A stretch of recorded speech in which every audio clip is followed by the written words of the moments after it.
श्रवण करी भगवान राम जी का प्रादुर्भाव हुआ।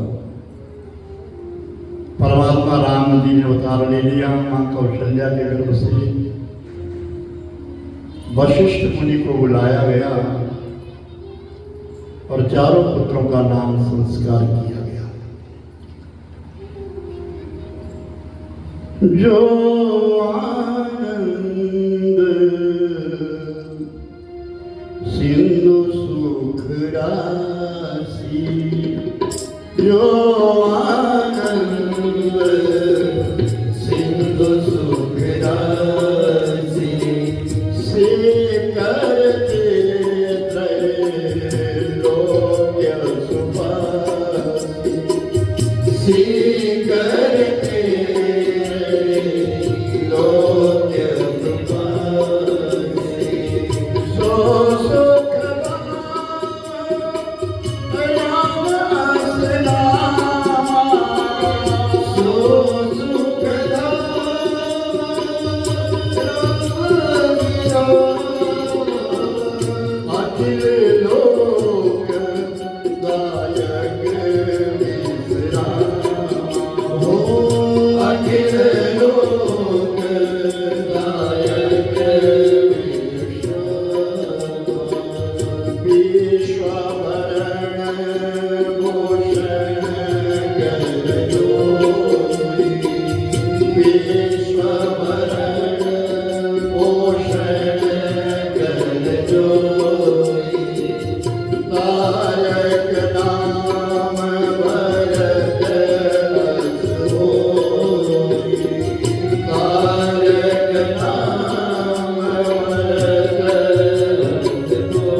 जिसका नाम लेने से आनंद आता है, ऐसे ज्येष्ठ पुत्र बड़े बालक का नाम गुरु वशिष्ठ जी ने राम रखा, रामचंद्र रखा, राघव रखा।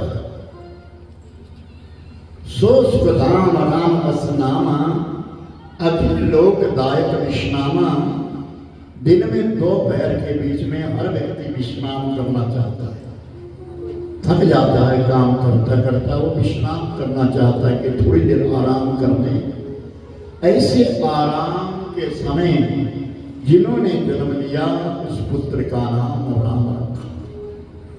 विश्व मरण वर्त कर जो जिसका नाम लेने से पूरा विश्व का परिपालन होता है, केकई के पुत्र का नाम भरत रखा। और शास्त्रित कर्म कहे गए हैं कि कोई भी भंडार करना हो, चाहे अनाज का भंडार हो, चाहे बैंक में पैसा डालना हो, चाहे सोना चांदी कुछ भी लेना हो, तो भरत का नाम मन में जरूर उच्चारण करो। भरत भरत नाम लेने से भंडार कभी खाली नहीं होता। और कहें जाके सुमिरन तेरी पुनासा, जिसका स्मरण करने मात्र से शत्रुओं का नाश होता है।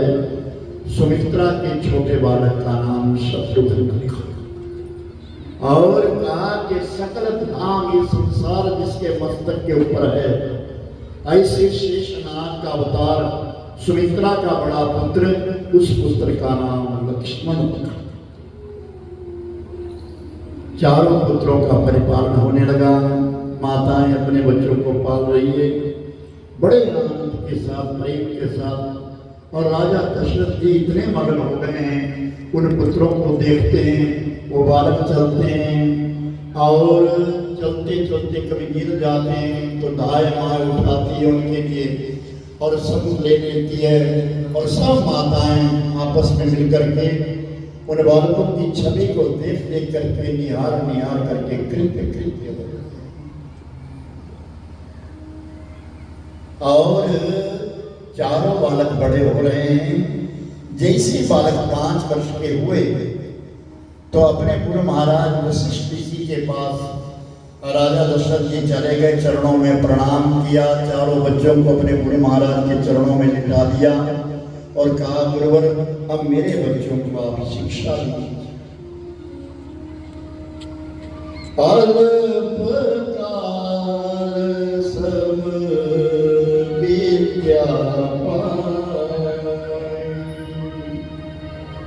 थोड़े समय के बीच में बहुत सारी विद्याओं को ग्रहण कर लिया भगवान लक्ष्मण ने और वह विद्या सब ग्रहण करी। जिन विद्या के बीच में प्रथम विद्या ये आदर्श विद्या है, नैतिकता है। हमें अपना जीवन किस प्रकार जीना चाहिए, हमारी दिनचर्या कहाँ से प्रारंभ होती है। माता पिता की सेवा, माता पिता का प्रणाम, माता पिता की चरण वंदना, ये हमारे दिन की शुरुआत है। ये राम कथा हमको सिखाती कि सुबह उठ करके अपने माता पिता के चरणों में प्रणाम करना चाहिए। ये रामायण हमें हमारा जीवन सिखाती है कि इस कथा को, इस जीवन को हम लोग जीना कैसे। राम जी ने आकर के तो दर्शाया है, राम जी मृत्यु मंडल पर आए और ये दर्शाए कि जीवन है क्या और जीना किस प्रकार। यमन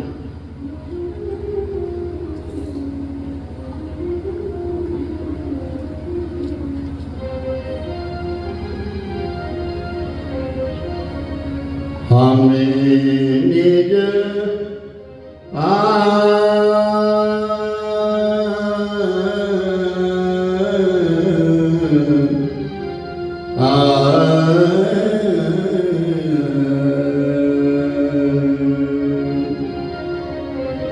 हमें निज धर्म पर चलना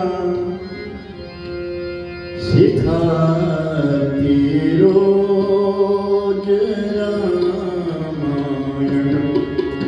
हमें निज धर्म पर चलना सिखाती रोज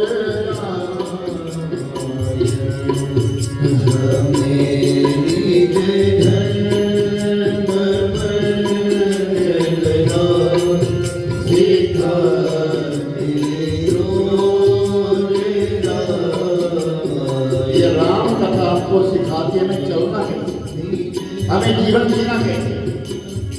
ओ हमें निज धर्म पर चलना सिखाती रोज रामायण। हमें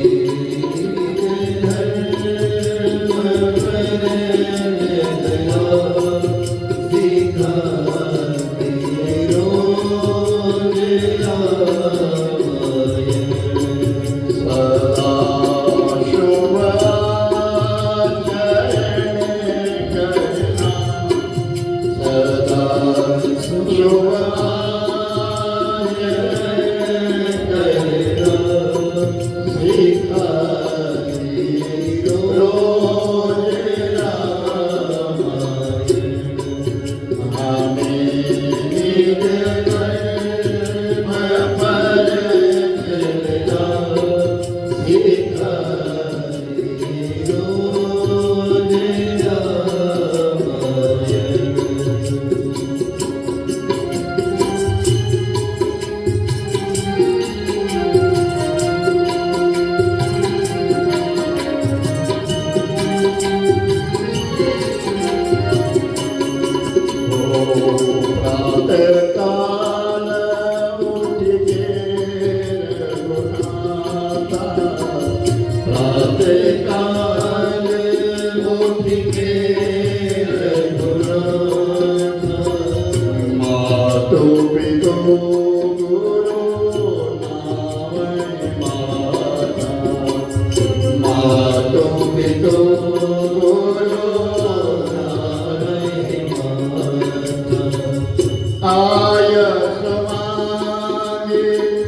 करे पुर काजा आयश मांगी करे पुर काजा देखी चरित हर्ष ही मन राजा देखी चरित हर्ष ही मन राजा श्री राम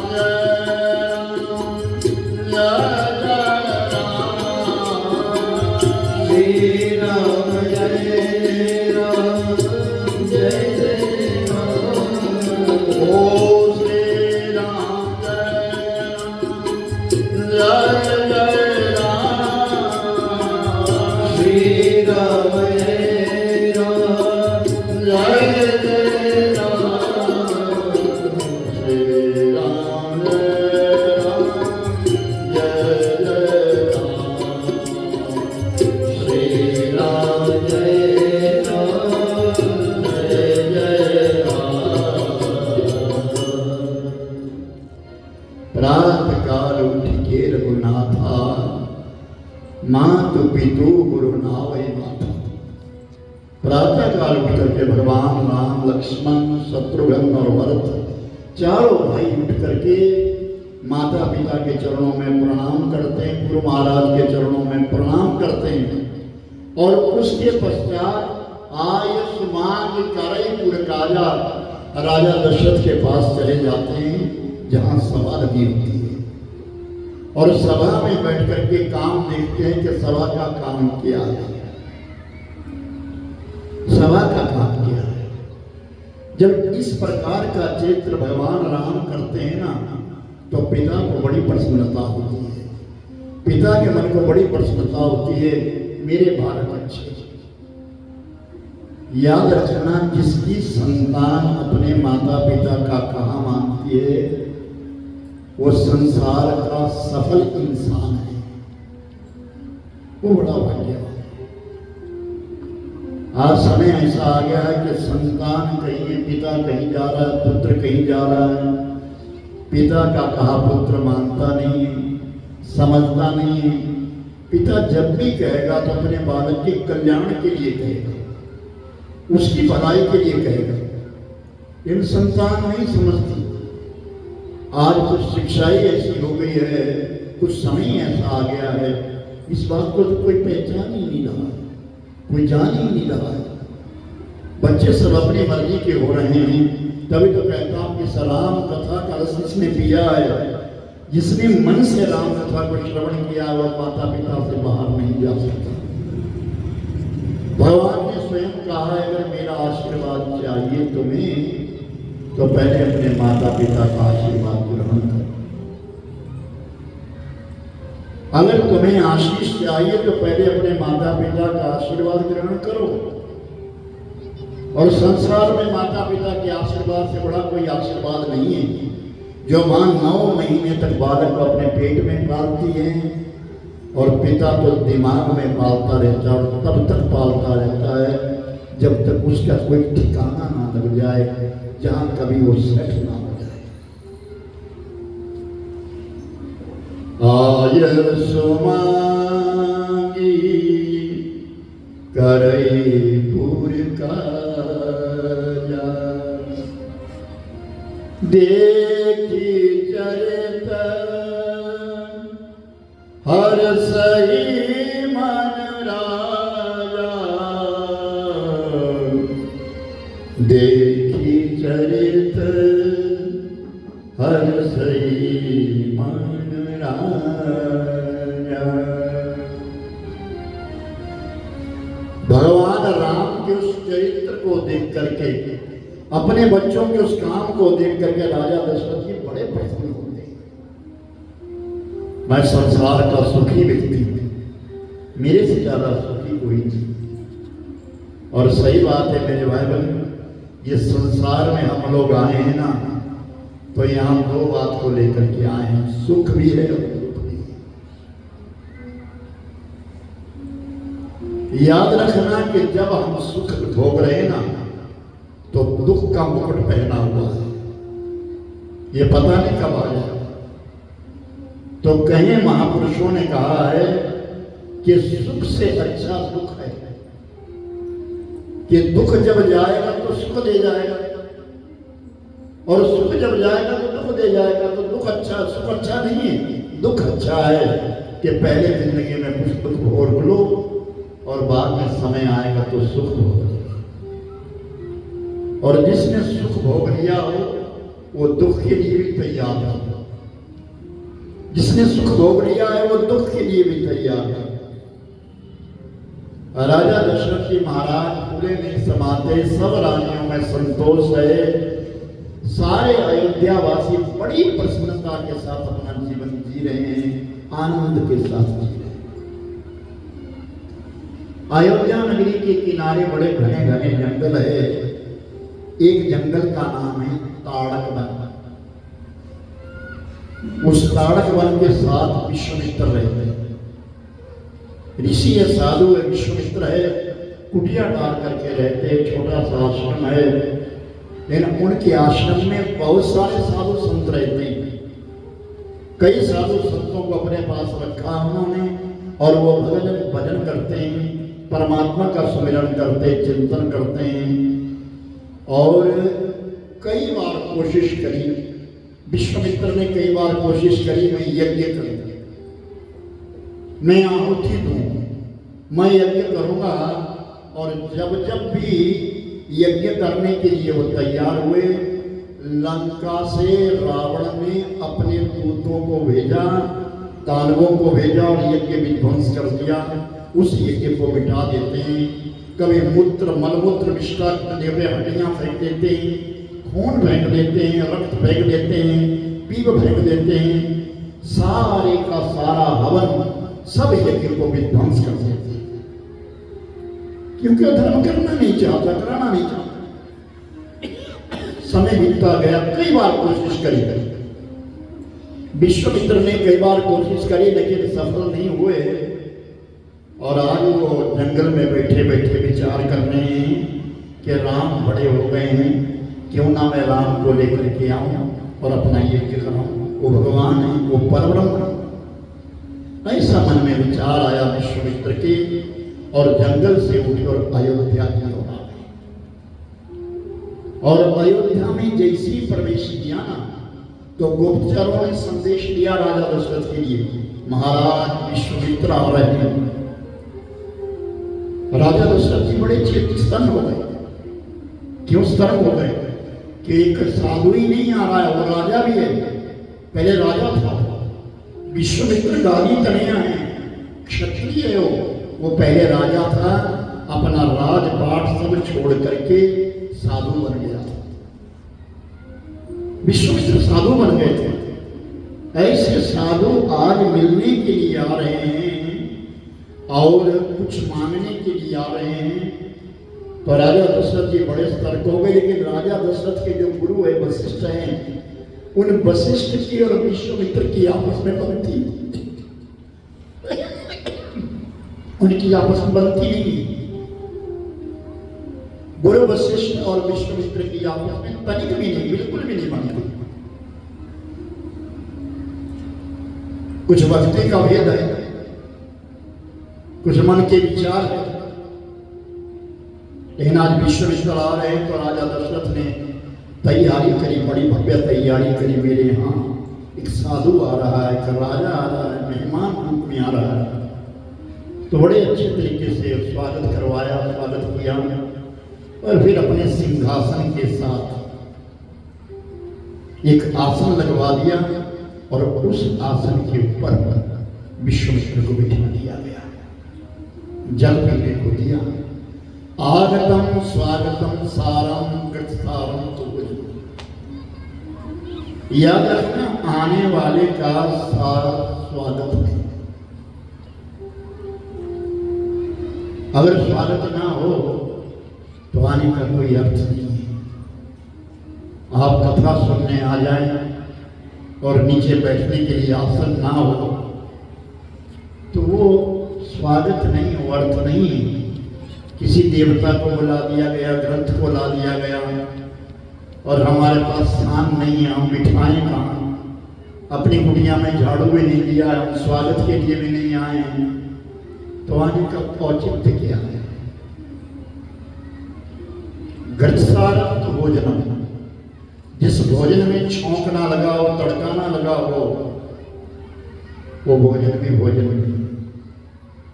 हमारे यहाँ एक रीति, एक रिवाज है कि जब कोई मौत हो जाती है, घर में कोई मर जाता है, तो हमारे यहाँ 10 दिन तक छौंक नहीं लगाते। ऐसा ऊपर पहाड़ों में 10 दिन तक तड़का नहीं लगाया जाता। ऊपर से घी ले लेंगे, घी खा लेंगे, लेकिन सब्जी खाएंगे नहीं, क्योंकि सब्जी में तो तड़का लगता है। तड़का बिना सब्जी, दाल उबालते हैं और दाल में घी उड़ेल देंगे और चावल बना देंगे, लेकिन तड़का नहीं लगाएंगे 10 दिन तक। हमारे यहाँ किसी की भी मौत ऐसा कुछ प्रचलन है।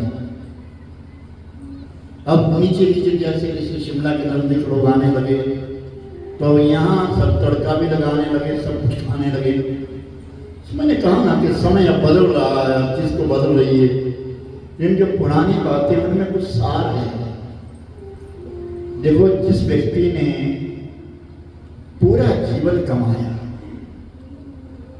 और परिवार के लिए कमाया, बच्चों के लिए कमाया, पढ़ाया लिखाया, बड़े किए, पाल पोसा, और जब वो व्यक्ति दिवंगत हो जाए, उसकी मौत हो जाए, तो उसके लिए कुछ तो शोक करना चाहिए, उसके प्रति कुछ विचार भी तो करना चाहिए कि वो हमारा प्रिय था, उसने हमारे लिए कुछ किया। अब ये नहीं कि वो मर गया तो मर गया, चला गया और चला गया, बात खत्म। अरे नहीं, कुछ तो उसने कुर्बानी दी है। याद रखना मेरे भाई, जब आप यहाँ ये बाबा जी नहीं आए थे तो था क्या यहाँ? इस स्थान पे तो कुछ भी नहीं था। एक छोटा सा होते थे, छोटा सा मोहम्मद एक साथ है, आपको देख सकता है, वहाँ कुछ रखा था, थोड़ा पिंडी विंडी कुछ रखी थी, ऐसा मैंने सुना है। बाकी तो ये कुछ नहीं था। आज इतना कुछ बना है, इतने मंदिर बने हैं, इतना बड़ा आश्रम बना है, कितने साधु आते गए जाते गए, कथावाचक आ रहे हैं जा रहे हैं। आप लोग अपना धन लगाए हैं, यहाँ पर आकर के आप कथा सुनते हैं, कथा में अपना पैसा लगाते हैं, ये नेक कमाई लगाते हो ना, अच्छी कमाई लगाते हो ना, तो मेरे भाई में समृद्धि बनती है। कल के लिए बाबा भी जाएंगे, हम भी जाएंगे, सब चले जाएंगे यहाँ से, तो कुछ तो लोगों को याद करना चाहिए, कोई था, कोई था, किसी ने इस जगह को उजाला तो दिखाया है। अगर ये समृद्धि ना रहे, ये याद ना रहे, तो फिर उसके अंदर मानवता क्या है, वो मनुष्य क्या है। तभी तो मैं बारंबार उन बुजुर्गों की याद करता हूँ जो यहाँ से रहते थे, जो यहाँ सेवा करते थे, हमें सब याद है। कितना भाव, कितनी श्रद्धा थी। आज लोग दूर दूर देखते, मैंने दूर दूर इसी गांव के कितने ही ऐसे लोग थे जो सुबह प्रातः काल आकर के सेवा में लग जाते थे, लेकिन अब तो नजर नहीं होती। समय बदल गया या पैसा ज्यादा हो गया, गांव में भगवान जाने, मुझे नहीं मालूम। लेकिन वो समय तो ऐसा समय था कि तब तो जो भी आता था वो प्रेम से आता, अगर कुछ भी ना फिर भी आकर के बैठ जाते थे बाबा जी के पास, और बैठे तो रहते थे। जो बुजुर्ग बेचारे काम नहीं करते थे, बैठे रहते थे, वो चले गए, लेकिन अब बैठने वाला है कौन? तब तो एक शिव जी का छोटा सा मंदिर और शिवलिंग की स्थापना करी, हनुमान की स्थापना करी, बहुत वर्षों तक वही रही। और जब मैं कथा में आता था तब मैंने देखा सारे गांव के लोग इकट्ठे हो जाते थे, और कितनी खुशी खुशी, कोई किस मंदिर पर चढ़ रहा, लड़ियां यहाँ लगाओ, लड़ियां यहाँ लगाओ, लड़ी यहाँ लगाओ, ये करो वो करो, अरे कितने आदमी के साथ भाव ही खत्म हो गया। क्या बात समझ में नहीं, लेकिन उसकी याद रखिए, जिसने तुम्हें सहारा दिया है उसे हमेशा याद है। और तुम ही मेरे मंदिर, तुम ही मेरी पूजा, तुम ही नहीं बताओ तुम्ही देवता तुम्ही मेरे मंदिर तुम्ही मेरी पूजा तुम्ही देवता हो तुम्ही देवता हो कोई मेरी आँखों से देखे तो समझे कोई मेरी आँखों से देखे तो समझे ये तुम मेरे प्यार हो ये तुम मेरे प्यार हो तुम्ही मेरे मंदिर तुम्ही मेरी पूजा तुम्ही देवता हो तुम्ही देवता हो तुम्ही मेरे मन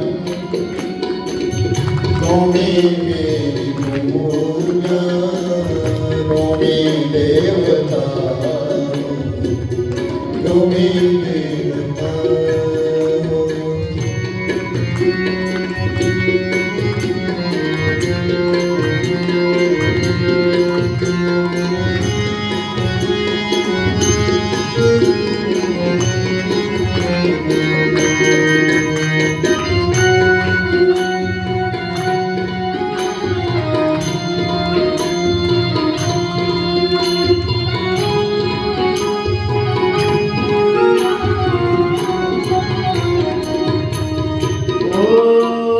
जिधर देखती हूँ उधर तुम ही तो ना जाने मगर किन ख्यालों में तुम हो जिधर देखती हूँ उधर तुम ही तो हो ना जाने मगर ख्यालों में तुम हो मुझे देख कर तुम जरा मुस्कुरा दो मुझे देख कर तुम जरा मुस्कुरा दो नहीं तो मैं समझूं मुझे से खपा तुम्ही मेरे मंदिर तुम्ही मेरी पूजा तुम्ही देवता हो तुम्ही देवता हो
पवन छेड़ सरगम मैं लोरी सुनाऊं। बहुत रात बीती चलो मैं सुनाऊं। पवन छेड़ सरगम मैं लोरी सुनाऊं। तुम्हें देख कर ख्याल आया रे, तुम्हें देख कर ख्याल आया कि कैसे करीता कोई सो तुम्हें मेरे मन में, तुम्हें मेरी रूह, तुम्हें के बचाओ, तुम्हें दे बचाओ। मेरे मेरे मन में तुम्हें मेरी रूह, तुम्हें दे बचाओ, तुम्हें दे बचाओ, तुम्हें दे बचाओ, तुम्हें दे बचाओ, तुम्हें दे बचाओ, तुम्हें दे बचाओ।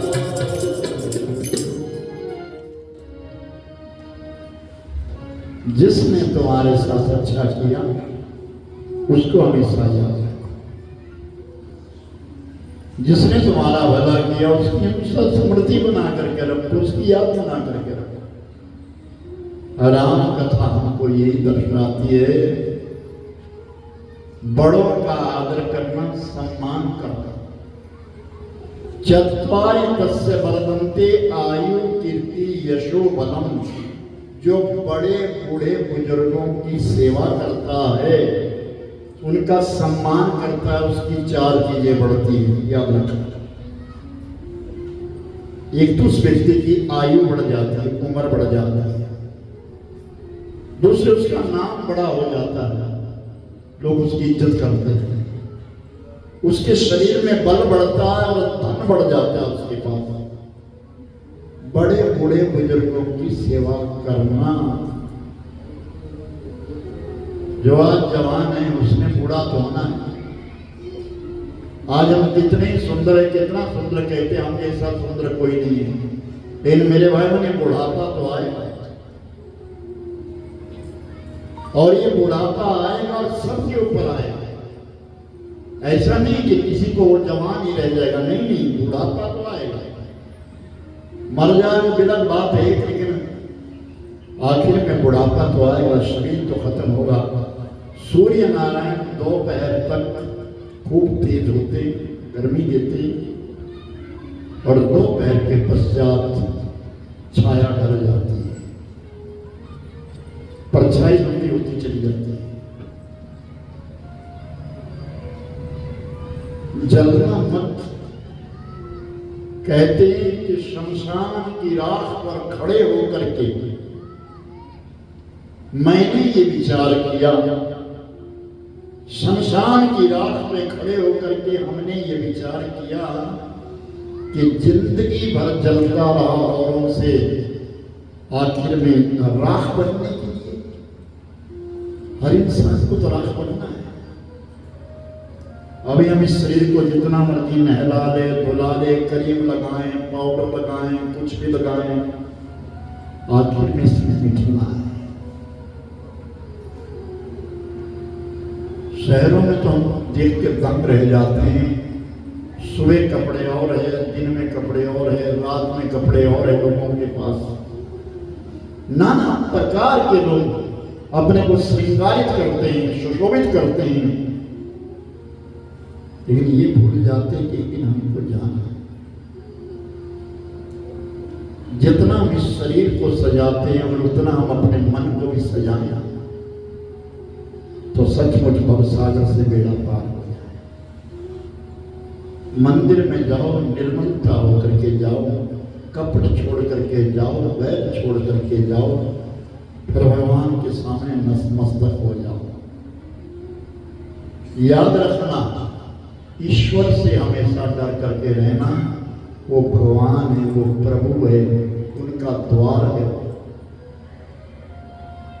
आज दुनिया बदली है तो कहते हैं कि ईश्वर से कुछ भी नहीं है, क्योंकि सामने नहीं है। भावो ही विद्यते देवा तस्मात् भावस्य कारणम, भावना में परमात्मा बसते हैं मेरे भाई भाई, याद रखना।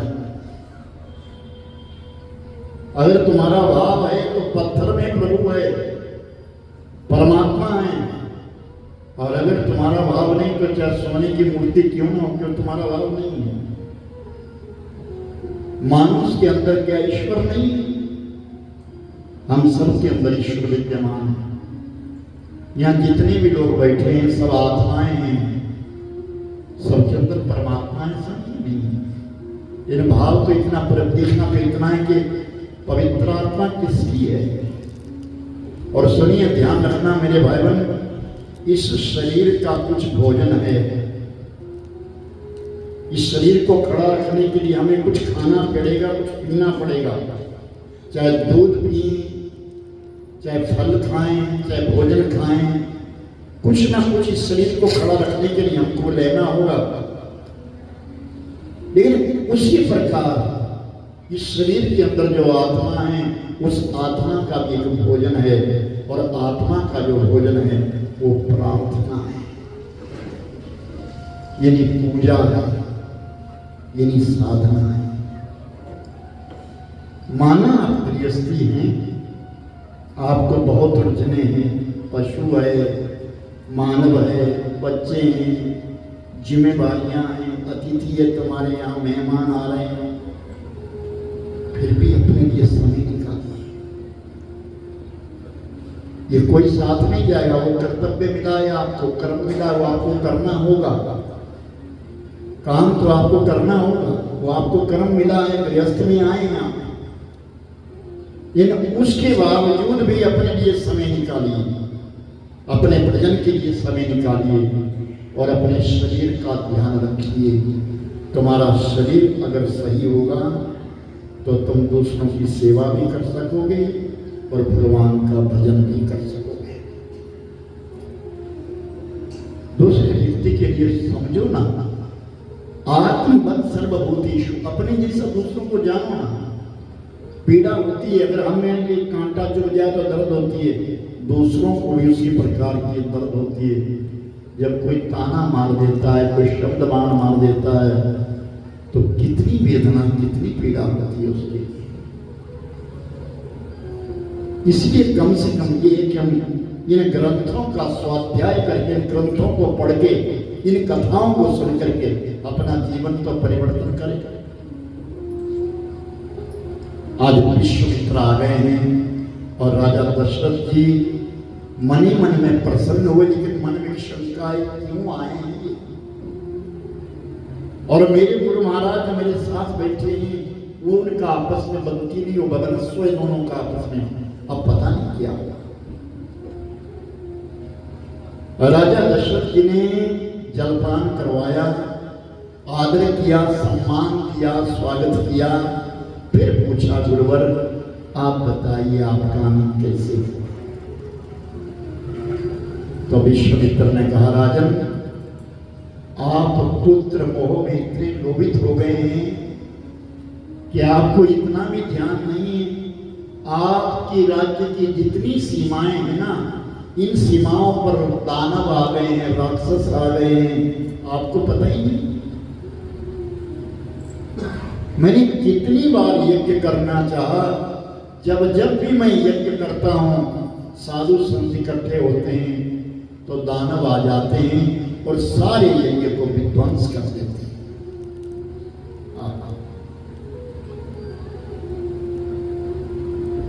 राजा दशरथ ने कहा, महाराज ये तो आपने सत्य कहा कि मैं पुत्र मोह में लोभित हो गया, क्योंकि इस बुढ़ापे में भगवान ने मुझे 4 पुत्र दिए हैं। इस बुढ़ापे में मेरे लिए परमात्मा ने 4 पुत्र दे दिए हैं और मेरे लिए मोह तो हो गया, तो बात सत्य है। लेकिन मैं वचन देता हूं, मैं जाऊंगा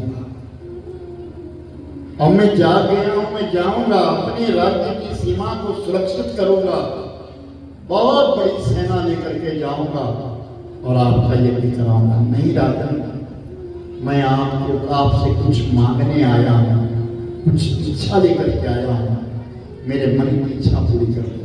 क्या? मेरे को राम और लक्ष्मण की दीजिए।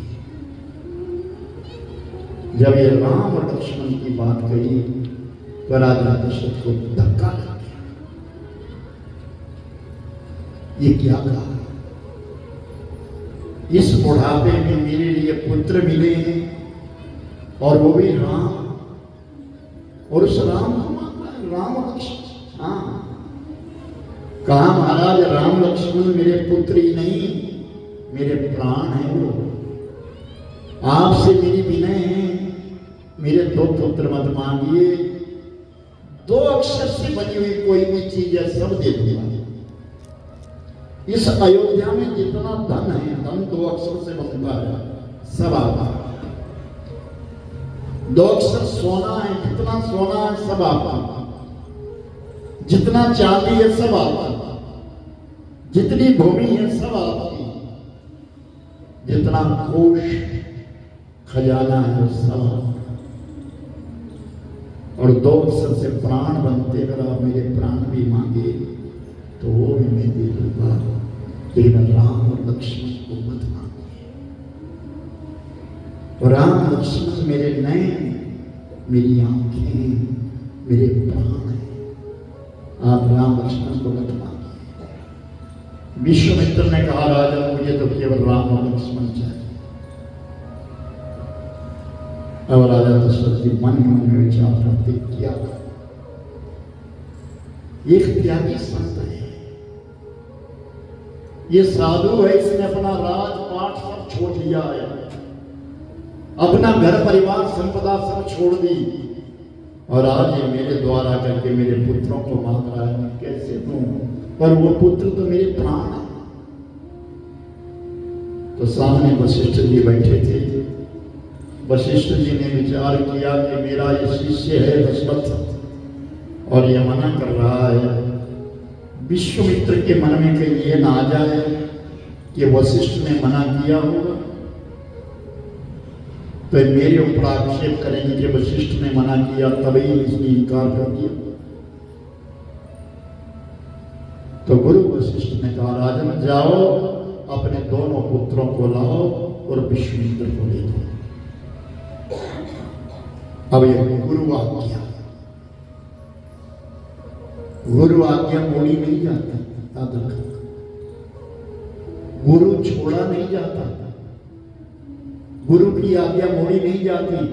गुरु छोड़ने का एक ही तरीका है और एक ही बात है, अगर गुरु धर्म करने से मना करे तो उसका त्याग कर देना।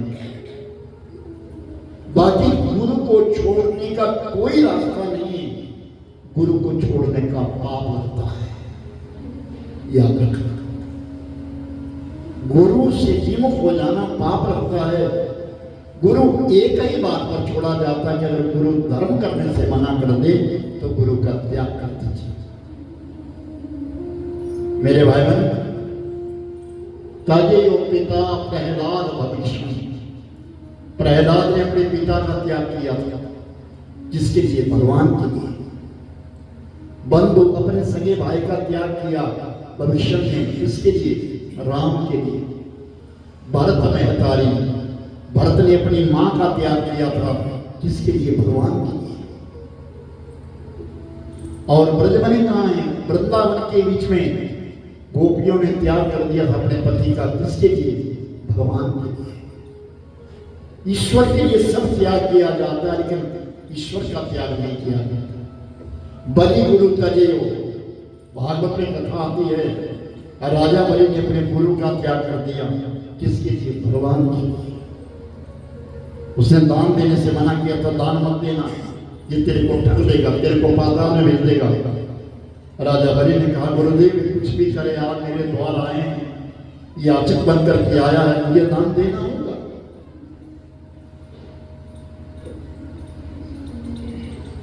एक ही स्थिति है गुरु का त्याग करने की, और वो स्थिति है अगर वो धर्म कर्म करने से मना करे, अन्यथा गुरु का त्याग नहीं है। अगर गुरु का त्याग करोगे तो पाप लग जाएगा। क्योंकि उसने उन्होंने तुम्हारे लिए वो नाम दान दिया है जो नाम भवसागर से पार पहुंचाता है। क्योंकि दुनिया में सब है, लेकिन नाम दान एक बहुत ही चीज है। नास्तिक से नास्तिक व्यक्ति भी नाम ले लेता है और वो भवसागर से पार जाने का रास्ता। जाओ राजन, अपने दोनों पुत्रों को लेके आओ। अब गुरु आज्ञा है, गुरु आज्ञा को राजा नहीं मोड़ सकता, गुरु आज्ञा को राजा नहीं मोड़ सकता। राजा दशरथ उठे और रनिवास में चले गए और रनिवास में जाकर के कौशल्या बैठी थी। कौशल्या के साथ सुमित्रा के कई तीनों रानियां बैठी है, चारों बालक वहां बैठे। कौशल्या से कहा सुमित्रा है, राम और लक्ष्मण को मांगा है। तो पहले तो कौशल्या को ऐसा लगा कि बच्चे हैं, ये वन में कैसे जाएंगे, वन में कैसे रहेंगे, ये कहां भोजन करेंगे, ये कहां सोएंगे, रात तो वहां रहेंगे, ये किस प्रकार रहेंगे।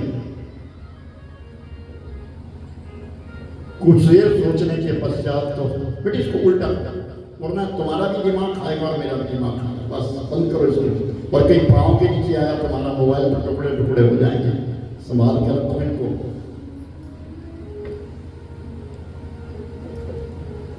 और कौशल्या फिर विचार करती है, गुरुवर है वो साधु है, साधु के पास अगर मेरा बालक जाएगा तो कुछ सीख करके आएगा।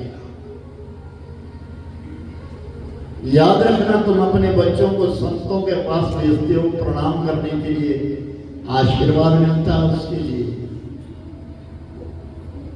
और संतों के पास जब वो बैठ जाता है तो उठना बैठना सीखता है।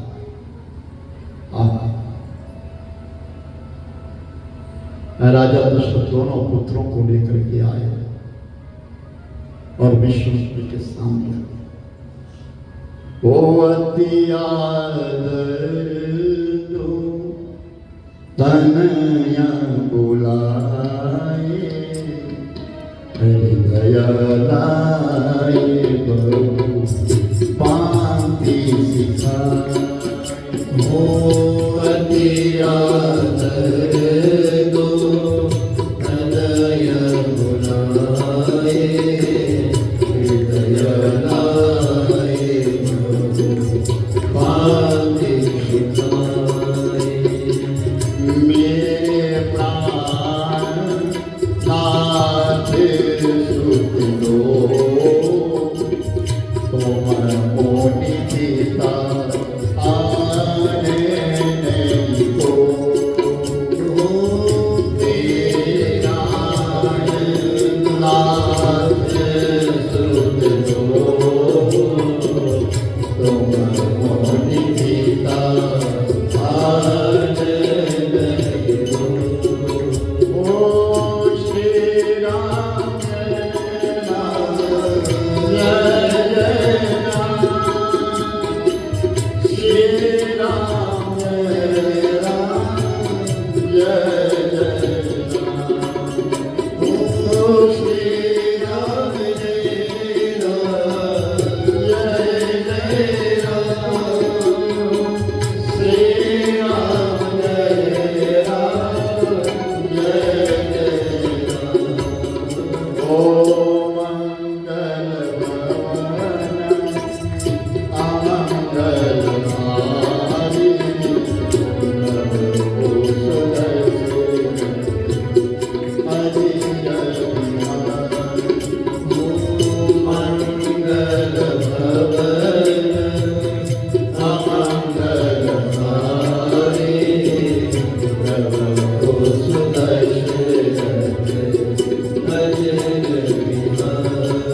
हैं बुलाए, और हृदय लाए बहु भांति सिखाए।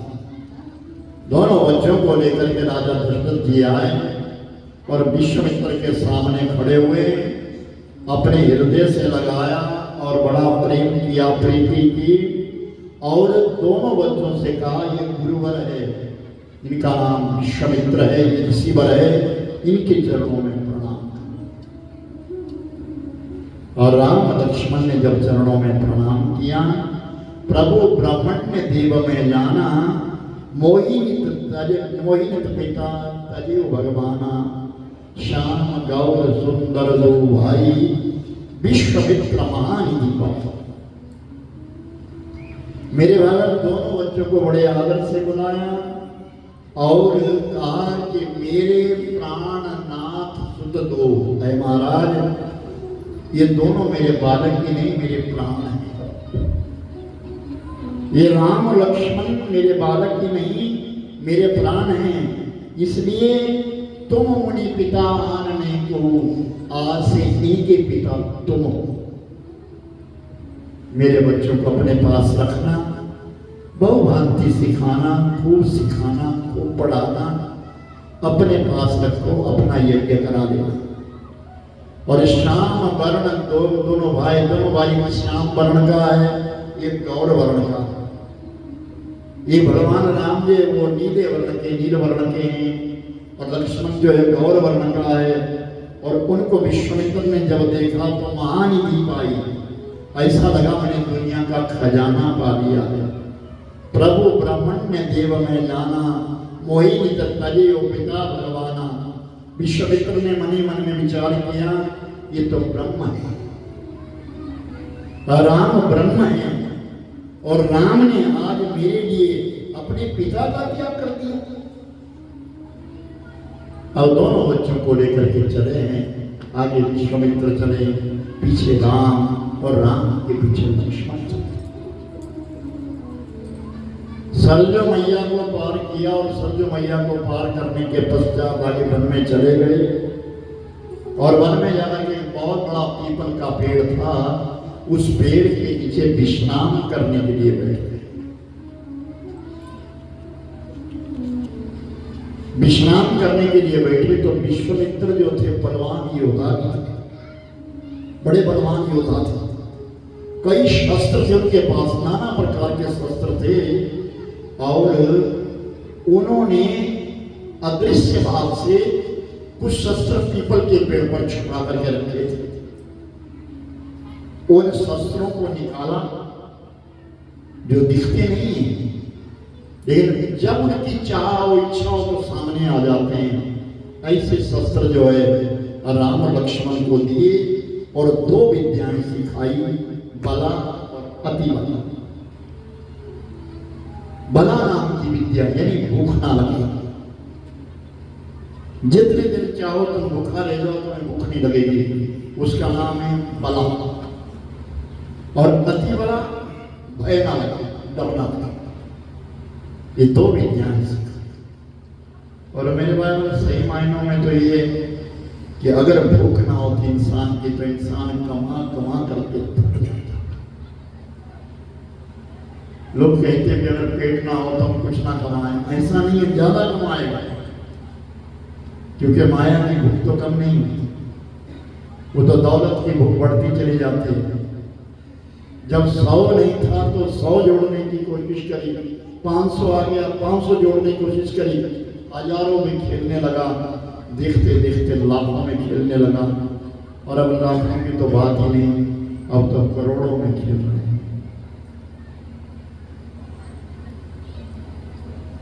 इस रोड के ऊपर झोटे चलते थे, भैंसे चलते थे, सारी रात घंटियां बजती रहती थी, ठाण ठाण ठाण। हम सोए रहते थे। मैंने कहा ये क्या? आज मेरे को भैंसे नजर नहीं आ रही, शायद ना वो भैंसे रहे ना चलाने वाले रहे। इस पूरे रोड पे वही चलते थे। क्या बोलते तुम्हारे यहाँ? घोड़े कहाँ के? घोड़े थोड़ा थे, भैंसे थे वो।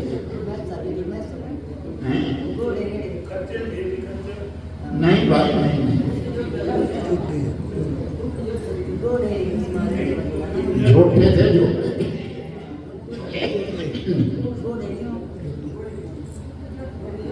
बल्कि हम अपने पंडितों से कह देते थे कई बार कि देखना तू ठीक से काम करियो, वरना ऐसा ना हो झोटा बने यहाँ, नहीं तो ये देख मुंह फूल रहा है, और पीछे करना कितना लगा हुआ है, चल भाई। यहाँ से जो रोड सीधा निकलता है ना आगे जाकर के, ये बुढ़िया के किनारे किनारे से जो रोड निकलता है, हम जब जाते थे ना तो उस तक देखा हमने कितने झोटे चले हुए, पता नहीं मिल में जाते कहाँ जाते थे, भगवान जाना। और घोड़े तो गधे थे यहाँ, घोड़े भी नहीं गधे थे यहाँ, वो उनके प्रिंटिंग के ढुआ करते थे यहाँ से। अब तो काम ही खत्म हो गया है, अब तो गाड़ियां घूमती है यहाँ। उसने 10 लाख की डाली, वो क्या डाली, मैं 15 की डाली। 15 वाला बोले छोड़ पीछे, मैं तो 50 लाख की लाऊंगा। ऐसी होड़ लगी है, लेकिन किसी के अंदर ये होड़ भी तो हो ना। वो 5 बजे उठता है, मैं 4 बजे उठूं।